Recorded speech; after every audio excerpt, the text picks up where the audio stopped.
This video is brought to you by patreon.com/worsttake. Get access to exclusive live streams and Discord servers, on-screen shoutouts, and early access to some videos when you join now. Help make sure that we can continue to make content like this by supporting the Patreon. Links are in the description down below.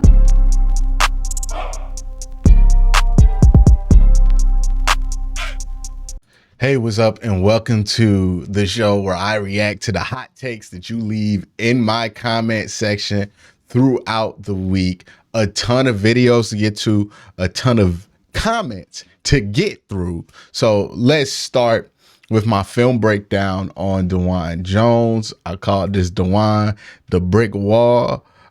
Jones film breakdown, and Robert Meyer had this question. He says, Q, what position group has the biggest adjustment going from college to pro after watching the Bill Callahan interview? It seems that the offensive line needs more time to make that adjustment. What are your thoughts? Thanks for the excellent content and making the offseason interesting. Appreciate that. And I would say this. I think it depends for every player how hard that transition is going to be on a number of variables. One, are you somebody who's physically mature enough to play in the NFL? We see this all the time. Some guys get in the league and they need to get 10 more pounds on them, or they need to get a little bit more leaner, or they need to add more muscle. Some type of development physically needs to happen for them before they can be pro ready. So that's just universal throughout the group. And then there is, hey, mentally, are you prepared? And this isn't a measure of intelligence. This is just me saying, hey, based on what you did in college, how similar is that to what this NFL team is currently asking you to do? Because some guys get drafted into a situation where what they were doing in college and what they're doing in the NFL is the exact same thing. Some guys get drafted as a projection, which means what they did in college is going to be completely different than what they did in the NFL. This is why I don't like to look at it along the lines of position groups, because yes, some position groups like running back, you're more likely to be in a situation where you're doing exactly what you did in college because there's only so many ways to run the ball.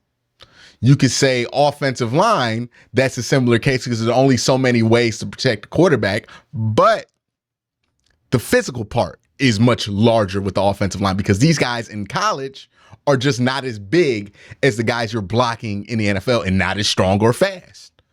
So it really depends on position group, player situation, what did that player do in college, and what are they asking this player to do now in the NFL, and how similar is that to what they did in college? All of those things matter, and I don't think you can make it some kind of flatline number to apply to everybody to say, hey, this position group's going to take the longest to adjust. This position group's going to take the least amount of time to adjust, because even at running back, you can have a running back that looks like Leonard Fournette, runs like Leonard Fournette, ran like Leonard Fournette did in college, but then you're asking him to adjust to a wide zone scheme when maybe he's never ran wide zone in his life, and that's going to take an adjustment period. Where if he got drafted to some team that ran more similar run schemes to LSU, it might not take that long, right? So all of these factors matter. They factor more or less for each player in each different circumstances differently. And it's just one of those things you have to get a guy into camp and see. It's also why I don't believe in the moniker pro ready. I think the term pro ready is kind of BS, because what is pro ready? It is me assuming that these concepts in college are going to be similar in the NFL, and that your success in college at these concepts at a lower speed or slower speed is going to be comparable to what you can do in the NFL. How many times has a low ceiling, high floor player not turned out to be even that high floor? How many times does that happen? You see this especially with quarterbacks. The guys that people swear are pro ready are the ones that are never ready. But the ones that were projects, those guys were almost ready right away. Pat Mahomes, his first full season playing, he won the MVP and had one of the greatest quarterback seasons of all time. He was a project. It's going to take some time with him. Same thing. Josh Allen actually took some time, so that's not the greatest example. But Lamar Jackson, as soon as he got on the field, he changed the Ravens' fortunes. Everybody thought that was a long-term project. Pro ready doesn't mean what we want it to mean anymore, and I don't think we can gauge it. I think it's different for every person. What made Pat Mahomes' transition easier is because he was running a more refined, well-run version of what he ran in college, and he had the tools to take advantage of his natural weapons. Well, he had the weapons to take advantage of his natural tools, right? Tyreek Hill, all that, Travis Kelce, and then Andy Reid that put him in the right position to play right away. You can say the same thing for Lamar Jackson. Was asked to do actually a more simplified version of what he did in college, because in college he ran a pro style. In the NFL, they just said, hey, be athletic and then throw every once in a while and we're good. So I think we need to reevaluate how we look at pro ready. It's not about position group. It's about what did you do in college and how much is that going to translate into the specific situation you are on your NFL team. And there's no way to generalize it. So that's what my answer to that question would be. I don't think there's one group or one player group that has it harder than the other. I think it just changes from each player in each situation individually. You just got to kind of gauge that when you watch it yourself. Some guys are going to be able to transition easy because what they're being asked to do is easily transferable for them. Some guys just aren't. And it really doesn't matter how pro ready that position is. These comments are from the Lazy National Media predicts the Browns go 6-11 video. Eric Harmon says the weirdest thing is this take doesn't take into account the record last year would have been flipped if the defense performed well consistently. Now we have a proven defensive coordinator. That alone makes 6-11 look silly. Again, I don't want to focus too much on the result. If you think the Browns are going to go 6-11, I'm not going to police people from saying that. If you think that, that's cool. But what I am going to be specific about is, hey, if you're going to say the Browns are going to go 6-11 and be worse than last year, despite everything with them, from a base perspective, looking like it's going to go the opposite direction. If you don't think it's going to be a monumental change and an incremental change, that's fair. But to go the opposite direction without explaining it is the problem, right? It's not that you think the Browns are going to go 6-11 as the issue. If you had a way of explaining that and say, hey, I just think Watson's going to be so much worse than he was last year. I think some of these pieces are going to be worse. Okay, I can live with that kind of a take because ultimately that's one that you feel strongly about enough to defend and actually look into. The issue with his take was it just seemed like he thought of it 3 minutes before he went on air and said it. And you can't be that lazy with it on national TV. Now, I don't know how much work he put in. I would assume he didn't put much work in because I don't know much about Adam Rank, but I assume you don't get onto the NFL Network by just being as lazy as possible. So, I just think it was a lazy take. And people get called out for lazy takes. Hell, I've had lazy takes before that got called out by this fan base. So it is what it is. These next comments are from the Brown sign Shelby Harris video.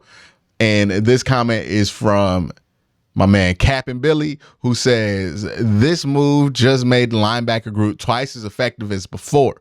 They can do what they're built for. Q seemed to really downplay the safety group. I think we're in very good shape there. I think the same thing. I'm just not hyping them up. I don't think every position group needs to be hyped up, but I do think that they're fine at safety. And yeah, I do think that this move really does allow for the linebacker group to kind of do what they need to do because they don't have to be worried about some of the basic stuff up front, right? They don't have to be worried about free runs coming at them, guards being at the second level almost immediately after snap. They just don't have to worry about things not being functional, and they can do what they're supposed to do or more cleanly get to where they feel like the play is going to play out. It allows them to be special, especially somebody like JOK. So I would agree with that assessment. Hector has a comment here. He says, I can't express how happy I am that we have Andrew Berry. Like, no one stresses this enough. Dorsey helped with Chubb, but that's about it in reality. He also got Denzel Ward. Nothing else he did really rolled over. Andrew Berry thinks differently. He looks through different lenses when it comes to the whole picture and is showing, at least on paper, right? But I haven't seen a Browns team feel this cohesive. It just feels different that there's not that it just feels different, and that's not some Browns optimism, because honestly, for me, there hasn't been optimism. I can see a difference in all of the pieces that they're putting together. I can see their plan before now. It looks clear now. Couldn't be happier that we have a reliable and aggressive GM, and there's not any confusion anymore. Like, we finally see the problems and attack them. It's just refreshing. I think a couple of things. I think this is a very meaty, interesting comment, and I'm going to kind of stay in this one for a little while. One of the things about John Dorsey, and again, is why you can't look at GM runs or GM regimes in a vacuum, because people will say, hey, Andrew Berry inherited most of the elite talent that he has on his team. And to a point, that's true, right? Denzel Ward, Myles Garrett, Nick Chubb, he inherited all these guys. He traded for Deshaun Watson. We'll see if that works out. But he did inherit a good amount of these players. The reason you can't look at it in a vacuum like that is, okay, let's move to Dorsey. Well, one, Dorsey didn't draft all those players. He inherited Myles Garrett, and Myles Garrett was kind of a no-brainer pick. So, like, of course they drafted Myles Garrett in 2017. That was the only pick at that time. But Dorsey benefited the most, because if you look at Dorsey's two major successes that he points his finger on when it comes to the Cleveland Browns, that any Dorsey apologist kind of points to, he drafted Nick Chubb and he drafted Denzel Ward. He only was able to draft Nick Chubb and Denzel Ward because of trades that Sashi Brown made.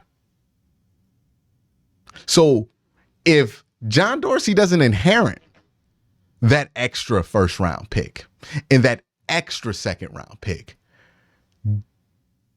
I think we look at John Dorsey tremendously different, because instead of drafting Nick Chubb and instead of drafting Denzel Ward, he would have just drafted Baker Mayfield, who he took number 1 overall. Denzel Ward went 4th, so Baker Mayfield was the primary pick there. And he would have just taken Austin Corbett, who went 33rd overall when Nick Chubb went 35, so he was the preferred prospect. How differently will we look at John Dorsey if he didn't have those extra picks? If he didn't draft Nick Chubb and Denzel Ward, and he only got Baker Mayfield and Austin Corbett? Feel like we would look at his run completely different, because he benefited from what he inherited.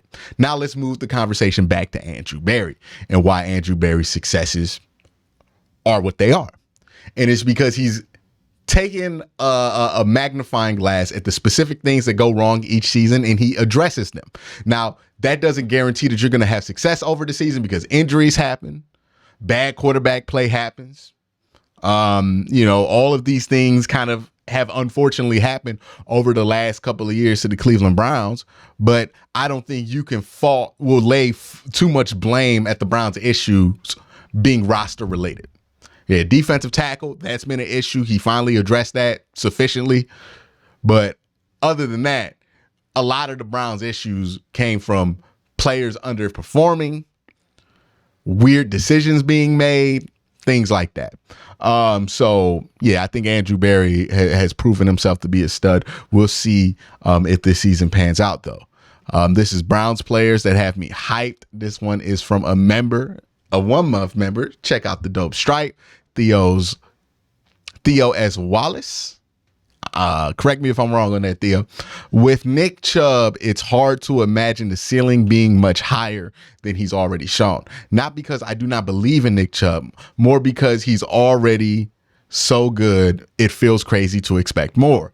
That said, I'm really excited to see some teams forced to respect pass more and open up the box. It was interesting in that Nick Chubb interview he did with the Pivot podcast guys that he even mentioned that with Deshaun Watson, he's getting like 2 high safeties, and he don't ever see 2 high safeties. It's going to be interesting to see what Nick Chubb's numbers look like And also, if you ask Nick Chubb, and when they ask Nick Chubb in that interview, he feels like there's a lot more he needs to accomplish in order to be happy with his career. Obviously, there's team success, but he mentioned he's never had a 200-yard game. He wants to have a 300-yard game.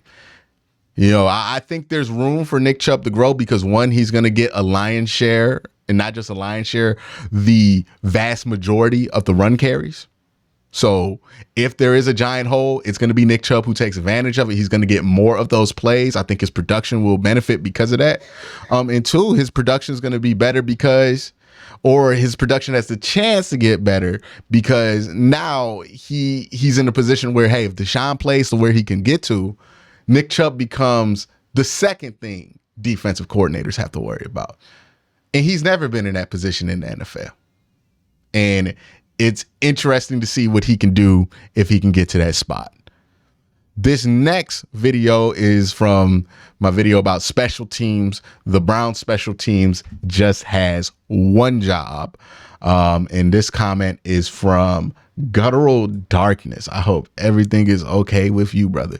But Guttural says, as a former kicker through college, not a big school or anything like that, mental funks are hard to get out of, especially for a kicker. You forget all the fundamentals, you overthink. That's what's going on. I hope he can just brain drain whatever's going on, but his time is the essence. It'll cost games. Yeah, that's the thing with Kate York. And why sometimes it's just better to bring in a vet who's not going to be going through those kind of issues or who knows how to manage those things. We saw this early in Zane Gonzalez's career. We saw this early in Phil Dawson's career. Even Austin Seibert, you've seen this early in his career. And it's a hard thing to get over for these kickers. And that's why I don't really think drafting them when you're a win now team is a great strategy, because when you're a team that's not trying to win right now, you got time to move through those kinks and let him learn these lessons. But when you're a win now team, I just don't think you have the time and the luxury to spend there when there are other kickers who have learned to get over these hurdles there. And a lot of what people say, and I'm just listening to what experts on it have said. Phil Dawson says this all the time. You know, you can get wrapped up in the situation and everything so much that you forget to just kick a good ball. And that seems like Kay York is like trying to calculate too much. He's trying to figure out what the win angle is and how to slightly adjust the ball and do all of this, when I just think he needs to kick a good ball and he'll be fine most of the time. I think he's trying to do too much math there and is really messing his kicks up. It just seems like he's doing too much. So maybe that's a lesson he can learn in the preseason. Unfortunately for him, he's not going to get another chance to kick Cleveland Browns Stadium in the preseason because that was the only preseason game. So, you know, it's a tough situation for him. I almost think it's not really healthy to have kickers only be kicking. And the reason I say that is, imagine in basketball, if instead of when you foul a player, that player goes and shoots free throws, that there was a designated free throw shooter on the team and all they did was shoot free throws. You know how much lemon booty we would see on the free throw line if we did it that way? Because now all that person can do is sit there and hope they don't mess up, right? Anybody who's been in a situation where your job is to be the one that doesn't mess up, that's very nerve-wracking because you know it's very easy to mess up. And that's all you're thinking about. And I don't think it's like good for these kickers to be sitting there the whole game. They're not doing anything else. And then they get called into the game to do something and it's to precisely not mess up. Don't ruin the good vibes after the touchdown by missing the extra point. Hey, we need you to make this field goal so we can go up to halftime with the lead. Don't mess up. Hey, we need you to win this game with an extra point. Like, I think it would help kickers a lot more if they could like be gunners on special teams. Like, have another job to focus on so that when you have to kick, you're not thinking about it so much.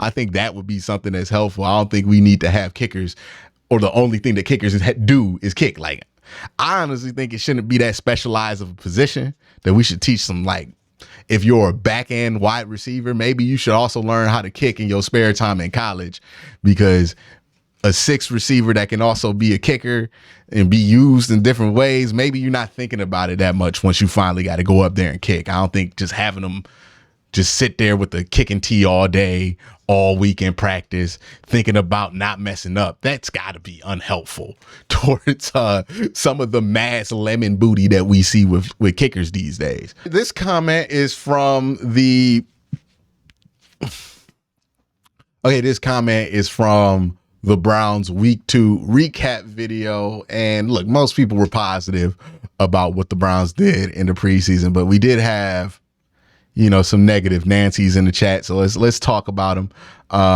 My man Ronald here says, "Oh my God, calm down. These are the Browns. We suck and to harbor excitement over a group that has only won nothing in the last 30 years is not founded in grounded thinking. Until the blood pressure cuffs on the Browns detect any flow, it's premature to get excited about the Browns. Remember, wrong is the only thing the Browns do right." Brother, why do you still watch the team if you feel this way? Like, that makes no sense to me. It sounds like a miserable endeavor for you. I think with sports fandom in general, it requires a certain amount of optimism. Your team's not going to be great, but you are more than entitled to believe that team's going to be good, and somebody shouldn't be trying to police you in the chat because you're excited about a team when they're not excited about a team. Like, why do we all have to feel the way that you feel? Why do you feel entitled that everybody has to feel how you feel about the team? Ask yourself that question, because nobody was getting ridiculous. Nobody was telling you how to feel, but you felt like you had to come out here and tell everybody else having a good time how to feel about a team that they ultimately want to win. Like, of course they're going to believe that. I don't know, man. That sometimes you run into that kind of pessimism in the comment section. I don't really like it. Thomas says, "Not sure what you watch, but they were mediocre. Watson looked like last year. Could not find a receiver open. Just ran the ball, and play calling was horrendous. Please, no more rookie head coaches." So confirmation bias is a thing, right? And it happens a lot in the preseason. I talked about it on Twitter where it's like, hey, if a quarterback you like throws an interception, you will turn into a scientist to break down the variables and individually study everything on that football field that could have went wrong, that made that interception not that bad. But boy, oh boy, when a quarterback you don't like throws an interception, LOL, he's trash, right? You're not doing that level of research anymore. It's just confirmation bias, right?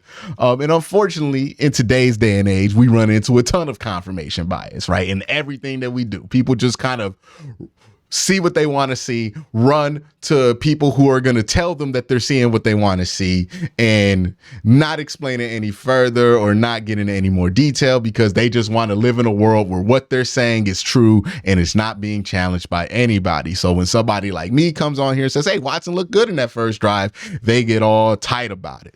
But he did. You can say what you want. Oh, he couldn't find an open receiver, so he just ran the ball. I want to know how you know that from looking at broadcast tape where you can't even see where the wide receivers are on that angle. Show me where the wide open wide receiver was. Unless you can do that, then don't tell me that that's what happened, because it's not. You don't know what happened. You're just trying to fill in the blanks in the least charitable way possible, so you can win a theoretical argument that you're having with somebody on the internet. So what are we really doing here? Play calling was horrendous. This is one I've seen on Twitter a lot by people who should know better. Why are we caring about what the play calling is in a preseason game? We know what the play calling is going to be in a preseason game. Vanilla. Kevin Stefanski's not going to call the same game that he's going to call week 1 in a preseason game. If you have issues about Kevin Stefanski's play calling, bring up shit that happened in the regular season. There's stuff to bring up. You can do that. But if you're bringing up the preseason to complain about Kevin Stefanski's play calling, you just make your point weaker, and you just come off as an angry person who doesn't really base their opinions in anything but "I'm mad." So I don't know what to do with all that. But yeah, those are some of the more ridiculous comments that I saw there. And all I said was that he had a pretty normal drive for Deshaun Watson. That is literally all I said. But that's it. Let me know what you think in the comment section down below. Y'all have a great day. Have an even better night.